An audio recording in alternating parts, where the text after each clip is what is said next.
with that perspective, and maybe not necessarily just so much for Fox, but overall, the emergence of the e-bike, you've seen it in Europe, that's been strong and positive, but here seems like the IBD purists don't want electric because that's a cheater bike, where that's an opportunity for the power sports industry to transition to a more affordable and a more embracing product line than a 1200cc Sportster or something if you're a Harley dealer. Yeah, you know, so interesting. Like when I was in Europe, I was with Cannondale, and we did a lead partner project with Bosch Systems on their first e-drive system. So we were really in it, like really in it, in the co-development of the concept of the mid-drive e-bike unit and the integrated battery, because we believed one, that not only was like the next big movement in the cycling business, but it's like the next big movement in the mobility movement, you know, not just cycling, but how do you deal with, you know, all of the transportation challenges that people have, and how do you come up with solutions that are going to be able to move people around and you know, not be locked in a car, right? And you know, I think the US stat is like, I think 80% of all trips by car are less than 5 miles. You know, I think People for Bikes did a study and a survey around that, and there's just so much more opportunity if you continue to solve why are people getting in the car and not walking or taking you know, alternative motorcycle or bike. You know, how do you solve that? I think we saw that pretty early on, this is a game changer.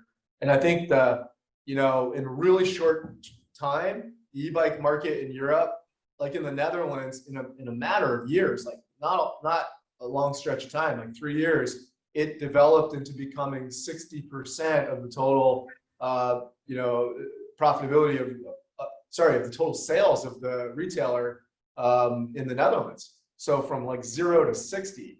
And look, they benefited from, you know, a high average selling price in the market. So people were spending $3,000–$4,000 on a really high-end traditional bike. So you know, that switch to e-bikes was relatively easy. Where in the rest of Europe, you know, the average selling price was a lot lower. So that was a little bit more, took time to educate the consumer.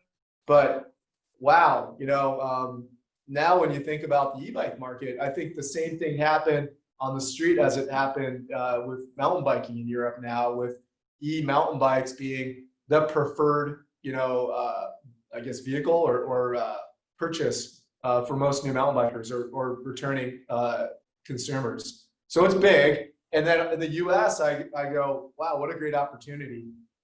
You know, this is, you know, like you said, there's been a lot of challenges, you know, and I think it's like there's a couple big ones. One was land use rights, right? And it's just like 20 years ago or 25 years ago when the mountain bike took, you know, such a like center stage in and with that came the conflicts of hikers and equestrians and trail usage. I think the same thing happened now, and a lot of that was built on lack of understanding of the impact of the mountain bike on the trails. And it just took education and discussions and land managers and rangers and to now where, you know, I think it's still an ongoing struggle or challenge to continue to maintain active trail rides for mountain bikers. It's not anywhere near where it was, thanks to the great work of IMBA and some of the other organizations.